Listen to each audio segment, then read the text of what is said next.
হ্যাঁ দর্শক, এভাবেই কলা কেজিতে মেপে বিক্রি করা হচ্ছে। দেখে নিশ্চয় অবাক হচ্ছেন যে কলা আবার কিভাবে কেজিতে মেপে বিক্রি করা হয়।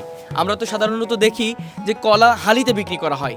তবে দর্শক, অবিশ্বাস্য লাগলেও এটাই সত্য যে বাংলাদেশের এখনও একটি মাত্র জায়গায় যেখানে কলা কেজিতে বিক্রি করা হয়। এটা হলো ঝিনাইদহ জেলায় মহেশপুর থানার নাটিমা গ্রামের এই বাজারে আমি দেখতে পাচ্ছি দোকানিরা কলা কেজিতে মেপে বিক্রি করছে। প্রতি কেজি কলা বিক্রি করা হয় 40 টাকা থেকে 50 টাকা। আমি যদি একটু দেখাই, এখানে একটি কলার থোকা, এখানে রয়েছে 1 কেজি। অর্থাৎ এখানে আমি যদি বলি যে 12 থেকে 13টা কলা হবে, যেখানে 1 ডজন বলি, এবং 1 ডজন এই কলা আমরা কিন্তু বাইরে থেকে কিনতে হয় 100 টাকা থেকে 150 টাকা পর্যন্ত।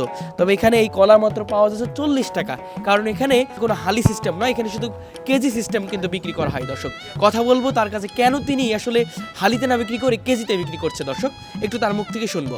এ জায়গায় কেজিতেই বিক্রি করা হয়, আমরা কেজিতেই বিক্রি করি, হালিতে চলে না।